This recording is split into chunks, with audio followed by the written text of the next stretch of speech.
आप सभी विद्यार्थियों को मेरे इस एकेन एकेडमी पे बहुत बहुत स्वागत। आप सभी विद्यार्थियों को मेरे इस एकेन एकेडमी पे बहुत बहुत स्वागत।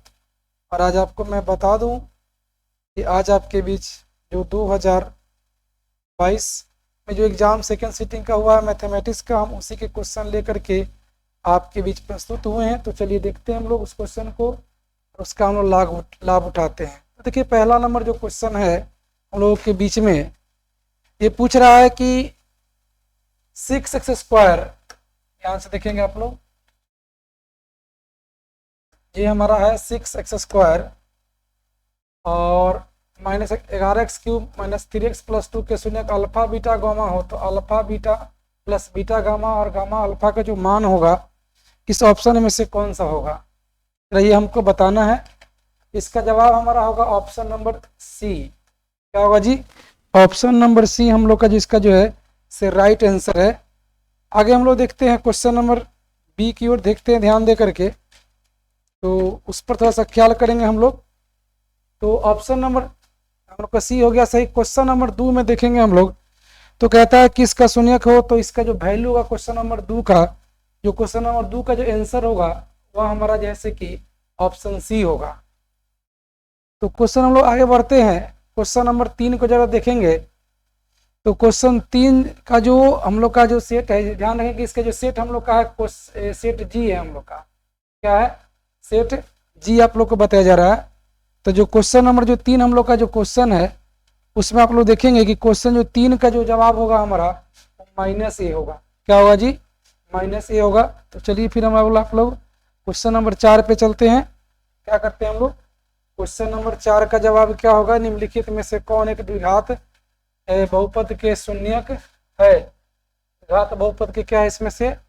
एक द्विघात बहुपद इसके शून्यक -2 और -4 है। तो क्वेश्चन हम लोग का जो 4 है वो 4 का जो ऑप्शन होगा हमारा ए हो जाएगा।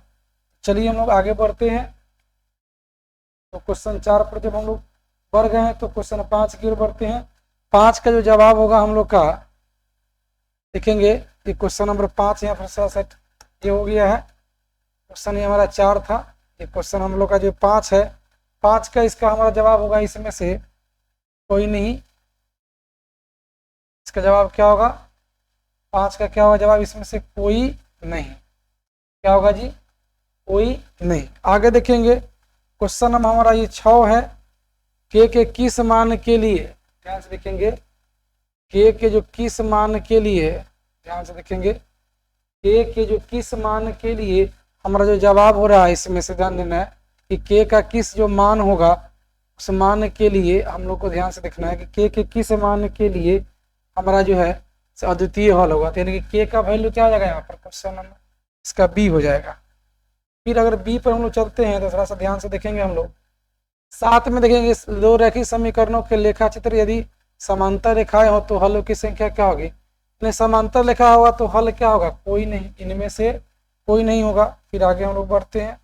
क्वेश्चन नंबर y -4 0 का आलेख कैसी सरल रेखा होगी? तो y -4 0 है, जो सरल रेखा होगा से इनमें से कोई जवाब नहीं होगा इसका। चलिए आगे हम लोग बढ़ते हैं।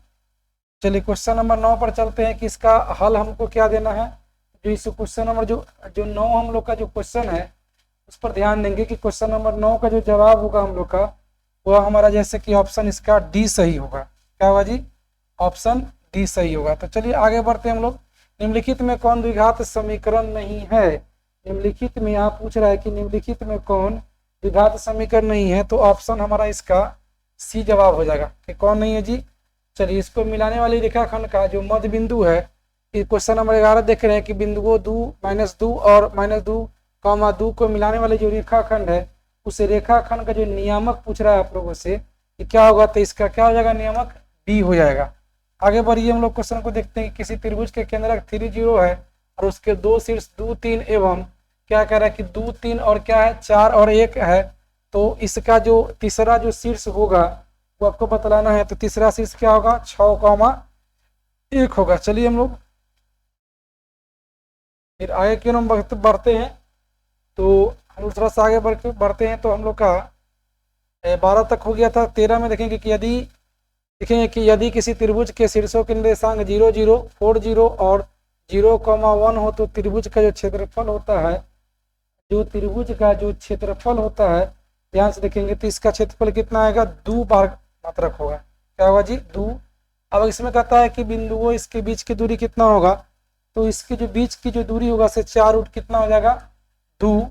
चलिए क्वेश्चन नंबर 15 है, दो बिंदुओं x1 y1 और x2 y2 को मिलाने वाले रेखाखंड को m/n के में अंतर विभाजित करती है, तो फॉर्मूला ही होता है इसका mx2 nx1 y m plus n m y2 plus क्या था m y2 plus n y1 y क्या था m प्लस n। आगे बढ़ते हैं हम लोग। क्वेश्चन नंबर 16, यदि किसी शंकु के वक्रपृष्ठ का क्षेत्रफल दिया हुआ 880 सेंटीमीटर स्क्वायर और त्रिज्या 14 सेमी है, तो उसकी तिर्यक जो ऊंचाई होगी, जो उसकी तिर्यक ऊंचाई होगी वह 20 सेंटीमीटर होगी। क्या होगी, 20 सेंटीमीटर होगी। आगे हम लोग बढ़ते हैं, समान ऊंचाई वाले दो बेलन के आयतनों का अनुपात 9 अनुपात कितना है, 16 है। तो हमसे पूछ रहा है कि इसका जैसे वक्रपृष्ठों का अनुपात क्या होगा, जो वक्रपृष्ठ है उसका अनुपात क्या होगा, तो इसका अनुपात क्या हो जाएगा, 9 अनुपात 16। आगे बढ़ेंगे, यदि एक शंकु की पूर्ण सतह का क्षेत्रफल 18 मीटर स्क्वायर है, उसकी तिर्यक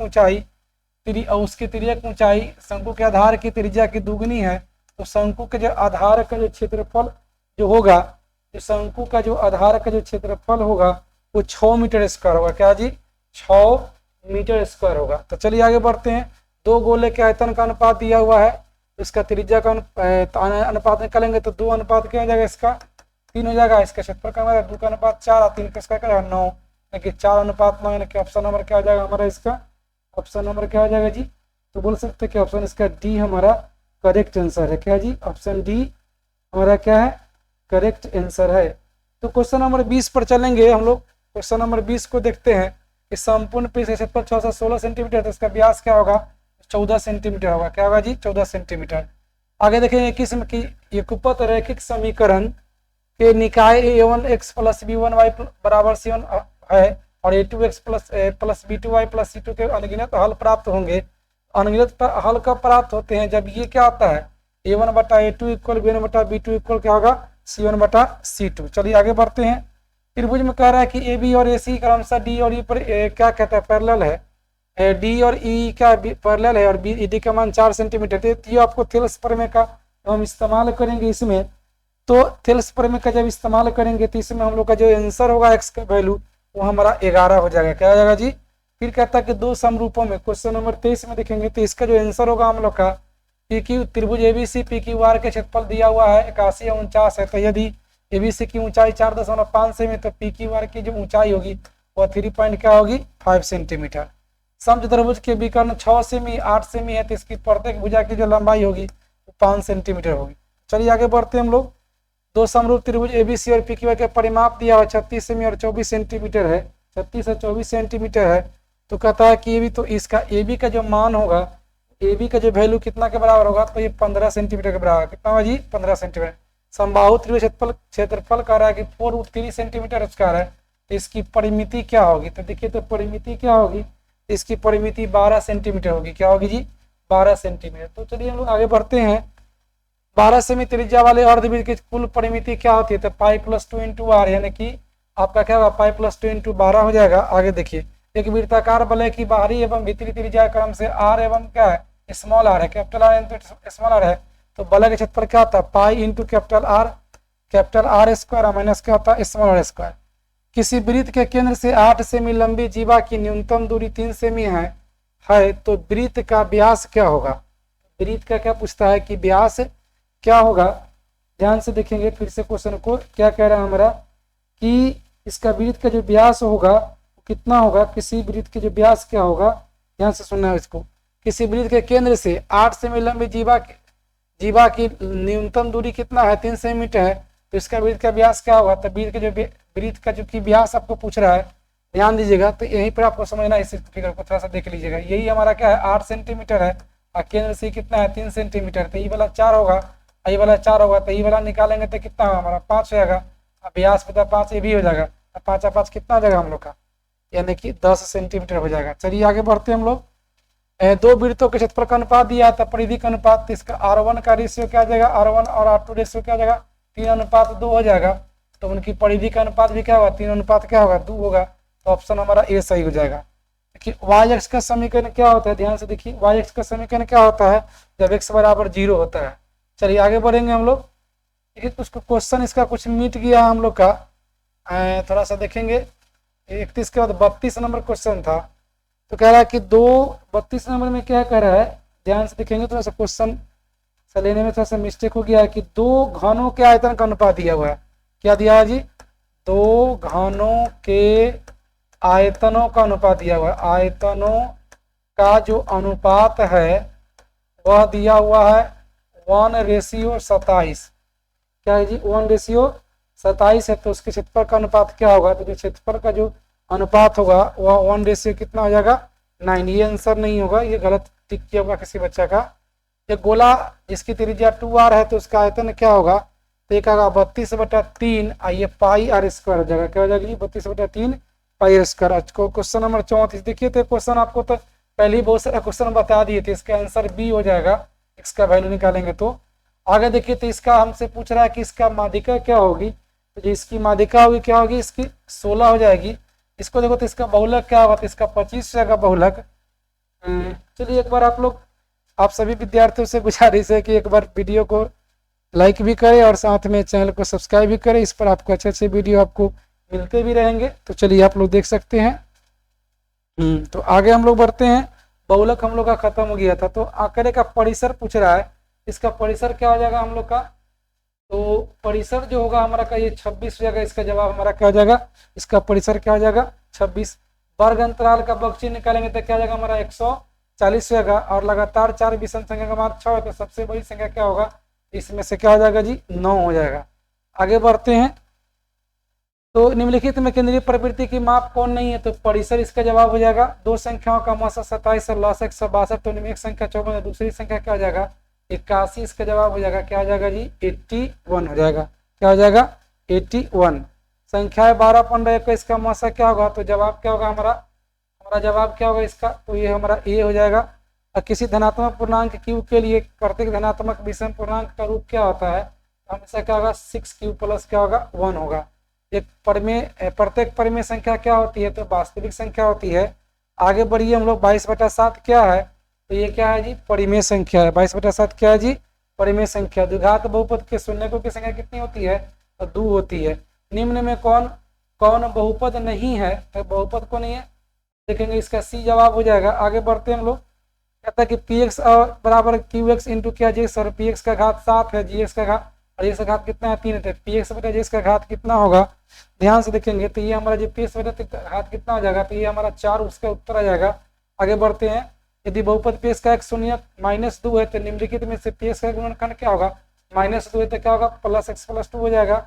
इसका देखेंगे इसका गुण अल्फा इंटू बीटा का मान क्या होगा, तो सी बटा ए, मतलब क्या जाएगा इसका बी उत्तर हो जाएगा। 51 में देखेंगे यदि किसी बराबरता सारणी का माध्य 27 एवं माध्यिका 33 हो तो बहुलक क्या होगा। देखिए तो बहुलक जो हम निकालते हैं उधर से ध्यान से देखेंगे इस क्वेश्चन को, तो अब थोड़ा सा क्लियर करेंगे। तो क्या कहता है इसमें से कि जो माध्यिका क्या है इसका हमको निकालना है। तो आइए हम लोग इसको देखते हैं। तो ये बहुलक का हम लोग फॉर्मूला पढ़े थे कि क्या होता है 3a माइनस क्या होता है 2a, और 3 से इसको गुना कर देंगे 33 को, -2 से गुना कर देंगे किसको 27 से, गुना करके जो आएगा हमारा मान वो हमारा आंसर हो जाएगा। क्या हो जाएगा जी आंसर हो जाएगा। तो चलिए हम लोग आगे बढ़ते हैं। तो क्या आएगा आंसर हमारा 45 इसका आंसर आएगा, घटा करके क्या आएगा जी 45 आ जाएगा। आगे हम लोग बढ़ते हैं। कहता क्या असंभव घटना की प्रायिकता क्या होती है, तो 0। क्या होती है असंभव घटना की प्रायिकता क्या होती है जी 0 होती है। यदि P किसी घटना ई की प्रायिकता हो तो निम्नलिखित में कौन सा सही है, तो निम्नलिखित में क्या होगा ये सही होगा, सी ऑप्शन होगा। यदि किसी खेल के जीतने की प्रायिकता 0.4 है तो उसे हारने की प्रायिकता क्या होगा 0.6, ये जवाब नहीं होगा, है ना। आगे बढ़िए आप लोग। दो सिक्कों की युगपत उछाल में एक भी शीर्ष नहीं आने की प्रायिकता क्या होगा, एक भी शीर्ष नहीं आने की जो प्रायिकता होगा, ध्यान से देखेंगे, एक भी शीर्ष नहीं आने की प्रायिकता 1 बटा क्या हो जाएगा 4 हो जाएगा। आगे देखेंगे हम लोग का क्वेश्चन नंबर क्या है 56 में देखेंगे। निम्नलिखित में कौन किसी घटना की प्रायिकता नहीं हो सकती, ये हमारा 1 पॉइंट क्या दिया हुआ 5, यानी कि बी ऑप्शन हो जाएगा। अच्छा अतः आगे देखेंगे हम लोग कि यदि x² + 1/x² = 14 हो तो x + 1/x का जो मान होगा एक्स प्लस 1 जो एक्स का जो मान होगा जो हम निकालेंगे तो हमारा इसका वैल्यू क्या आ जाएगा 4 आ जाएगा। क्या आ जाएगा जी, वैल्यू क्या आ जाएगा 4। ऐसा कहता है 11 पदों का योग कितना होगा तो 242 जाएगा। क्या कहता है 59 में 242। यदि किसी अर्धगोले की त्रिज्या r हो तो उसके संपूर्ण विशेषता क्या होता है तो 3 पाई r स्क्वायर होगा। क्या होगा जी 3 पाई r स्क्वायर हो जाएगा। 1000 चक्कर लगाने में एक पहिया 88 किलोमीटर की दूरी तय करता है तो पहिया का जो व्यास होगा हमको निकाल के बतलाना है कि पहिया का व्यास क्या होगा। तो पहिया का व्यास क्या होगा 28 मीटर होगा। क्या होगा जी, क्या होगा 28 मीटर। और कॉस 90 माइनस थीटा बताइए तो क्या होता है, ये साइन थीटा होता है। अब यहाँ पर देखिए तो इसका आंसर क्या होगा 60 जो 3 है इसका वैल्यू 0 है। किसी बच्चा ने सही बना रखा है, चलिए अच्छी बात है। निम्नलिखित में से किसका मान √2 के बराबर होता है तो कॉस क्या होता है 45 डिग्री का मान क्या होता है। चलिए आगे बढ़ते हैं हम लोग। यदि कॉस 32 डिग्री का मान क्या दिखा है, एक्स दिया है और याद रखेंगे एक्स दिया है और इसका मान क्या दिया वाई दिया, तो इसमें पूछता है कि कौन सा मान सही होगा तो इसका ए ऑप्शन होगा। एक्स क्या होगा वाई से क्या होगा 12 होगा। यदि थीटा बराबर 45 डिग्री है तो इसमें से मान इसमें से कौन सा होगा तो ध्यान से देखेंगे इसका मान क्या होगा, इसका उत्तर होगा हम लोग का सी। क्या होगा इसका उत्तर तो सी होगा। चलिए आगे बढ़ते हैं। साइन 42 डिग्री का मान पी है तो साइन 48 का मान क्या होगा। चलिए देखिए अभी तक हम इसका आंसर बनाए नहीं इसलिए आपको बता नहीं रही है।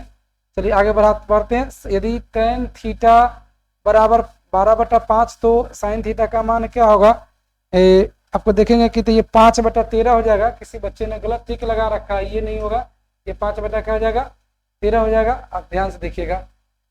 चलिए लंब बटा क्या होता है आधार है तो क्या होगा साइन थीटा का लंब बटा कर्ण होता है तो लंब हमारा 12 हो जाएगा और कर्ण कितना 13 हो जाएगा। ध्यान से देखेंगे ये tan थीटा बराबर ये 12/5 है, यानी कि लंब बटा क्या है ये आधार होता है। तो जब कर्ण निकालेंगे इसका कर्ण क्या हो जाएगा हमारा जी 13 हो जाएगा। तो साइन थीटा क्या होता है तो लंब बटा करने की 12/13, यानी कि इनका ये ऑप्शन यही ऑप्शन सही है। तो ये वाला गलत है, इसका सी नहीं होगा। ध्यान से देखेंगे आप लोग, इस सी नहीं होगा, इसका ऑप्शन बी ही सही होगा। आगे बढ़ते हैं हम लोग। अब देखिए 60 जो 9 है उसका आंसर डी होगा। क्या होगा जी 60 जो 9 है उसका आंसर क्या होगा डी हो जाएगा। क्या होगा जी 69 का क्या हो जाएगा डी। अब देखिए 70 में चलेंगे 1 + cot square theta 1 - cos square जो थीटा है उसको ध्यान से देखिएगा उसका वैल्यू क्या होगा इसमें से। तो 1 + cot क्या था cos का 1 - sin का था 1 - cos स्क्वायर थीटा क्या था sin स्क्वायर थीटा। जब उसको काम करेंगे तो इसका वैल्यू क्या आ जाएगा 1 आ जाएगा। क्या आ जाएगा जी क्या आएगा वैल्यू इसका 1 हो जाएगा। चलिए भाग एलोरिथम में कहता है ए बराबर बी क्यू प्लस आर में जब ए बराबर कहता है 37 है तो देखो था क्या जाएगा ए का मतलब कितना है 37 बराबर कितना बी क्यू, मतलब बी का मान है 4 है, क्यू का मतलब क्या है बोलो जी बी क्यू। क्यू तो हमको मालूम नहीं लेकिन आर तो हमको मालूम है 1, इसलिए 37 माने से क्या जाएगा तो 36 बराबर क्या 4 क्यू, 4 नंबर क्या जाएगा 36, मतलब क्यू का मान क्या आ जाएगा 9 हो जाएगा। तो इसमें पूछ रहा है क्या क्यू के मान क्या होगा तो 9, यानी कि ऑप्शन क्या हो जाएगा हम लोग का सी हो जाएगा। 156 के अभाज्य गुणनखंड में 2 का घात कितना होगा तो 2 का घात कितना होगा 2 होगा। आगे बढ़ते हैं हम लोग। क्वेश्चन नंबर निम्नलिखित में कौन अपरिमेय संख्या नहीं है। अपरिमेय संख्या नहीं है मतलब इसका ऑप्शन डी होगा उत्तर हम लोग का। क्या होगा जी अपरिमेय नहीं मतलब परिमेय होना चाहिए। आगे देखिए 0.150 का इसमें से 2 के पावर n और 5 के पावर m रूप निम्नलिखित में से कौन होगा तो ये हमारा हो जाएगा। चलिए आगे जब बढ़ते हैं हम लोग निम्नलिखित में कौन परिमेय संख्या है तो 10 प्लस क्या और रूट अंडर कितना जाएगा 100। आगे जब बढ़ेंगे हम लोग देखिए निम्नलिखित में किसका दशमलव प्रसार शांत होगा तो दशमलव प्रसार शांत क्या होगा, इसके लिए जवाब क्या होगा ऑप्शन नंबर ए हो जाएगा। क्या होगा जी ऑप्शन 2 धनात्मक पूर्णांक ए तथा बी के लिए ए बी का मौसा और गुने ए बी का लसा, तो मौसा गुने लसा बराबर क्या होता है पहली संख्या गुने देखिएगा ए बी का मौसा, मतलब ए और बी का मौसा निकालेंगे और ये भी दोनों बराबर, देखो दोनों करे क्या आ जाएगा हमारा ऑप्शन हमारा ये ए सही रहेगा। क्या रहेगा ऑप्शन ये सही हो जाएगा। चलिए आगे बढ़ते हम लोग।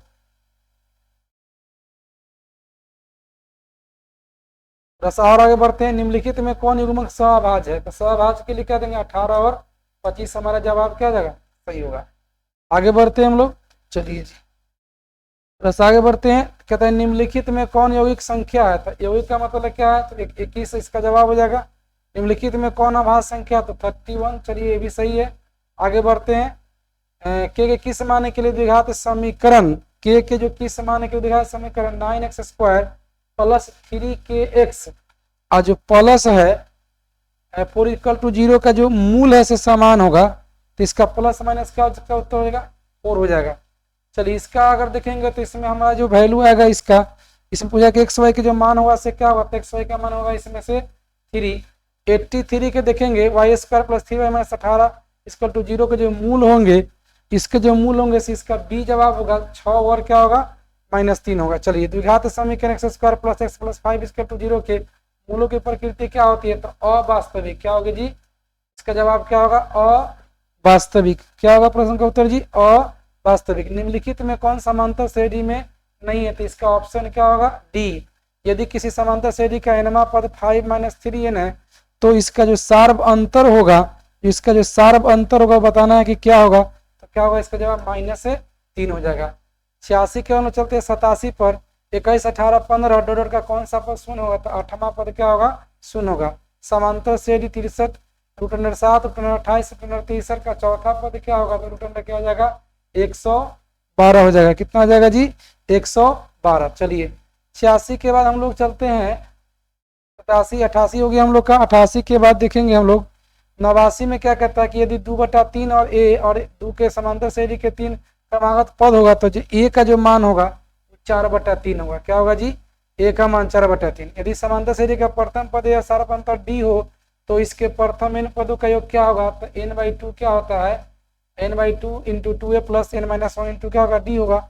1 - cos θ / 1 + cos θ, इसका जवाब क्या होगा, cosec θ माइनस क्या होगा, cot θ होगा जी। एक दीवार की जो लंबाई एवं उसकी छाया की जो लंबाई का अनुपात है 1:3 है, तो सूर्य का जो उन्नयन कोण होगा कितना होगा, जो उन्नयन कोण होगा 30 डिग्री होगा। देखिए सेक 30 डिग्री और कॉसेक कितना है, देखिए तो सेक वाला कॉसेक में चेंज होता है, दोनों का एंगल जो होंगे तो 90, इसका वैल्यू क्या हो जाएगा, 1 हो जाएगा। इसका वैल्यू। चलिए आगे बढ़ते हैं। क्वेश्चन नंबर 94 पर अगर ध्यान देंगे हम लोग, तो जो 94 का जो सोल्यूशन करके आप लोग का जो जवाब आएगा वो 3 आएगा। क्या आएगा जी, 3। और देखिए 95 का अभी तो हम क्वेश्चन सॉल्व नहीं किए हैं, इसलिए अभी चलिए आगे देखते हैं हम लोग। क्वेश्चन नंबर बिंदु का -2, -5 का भुज है, तो भुज पहला वाला होगा तो क्या हो जाएगा, ए हो जाएगा। 97 एक्स अक्ष पर किसी बिंदु का जो वाई नियामक होता है एक्स अक्ष पर हमेशा क्या होता है, 0 होता है। तो क्या होता है जी, ऑप्शन सी इसका जवाब होगा। 98 में है 3, -4 किस बाद में है या किस चतुर्थांश में, तो चतुर्थ में। 99 में देखेंगे एक्स अक्ष से बिंदु 3, 5 की जो दूरी होती है, एक्स अक्ष से जो बिंदु होती है वो 3, 5 की दूरी क्या होती है, तो आपको बतलाना है कि एक्स अक्ष से बिंदु 3, 5 की दूरी जो होती है वह क्या होती है, तो आपको बताना है, तो 5 होगा। इसका क्या होगा जवाब जी, 5। तो ऑप्शन क्या हो जाएगा, 1। चलिए 100 मूल बिंदु से बिंदु इसकी दूरी क्या होती है, तो √, क्या होगा x² प्लस क्या होगा y², यानी कि आपका 100 क्वेश्चन क्या हो गया, समाप्त हो गया और आपका जी सेट फिनिश हो गया। क्या हो गया, सेट क्या था जी, यहाँ पर क्या था, सेकेंड सीटिंग का था। क्या जी, सेकेंड सीटिंग का पेपर आप लोग का क्या हो गया, हमने MCQ करा दिया आप लोग को, सेकेंड जो सीटिंग का है। चलिए इसी तरह से आप चैनल पर बने रहे, सब्सक्राइब करें और अपने दोस्तों को भी इसके बारे में अच्छी तरह से बताएं। तो चलिए इसी के साथ आपका जो आज का जो क्लास है, सेशन जो है यूट्यूब का यहीं पे समाप्त होता है। चैनल को लाइक करें और सब्सक्राइब भी करें और बेहतर एजुकेशन के लिए हमारे चैनल पे जुड़े भी रहें। ठीक है, डेट्स ऑल। इसी के साथ आज का क्लास आप लोग का समाप्त हुआ। जय हिंद, जय भारत।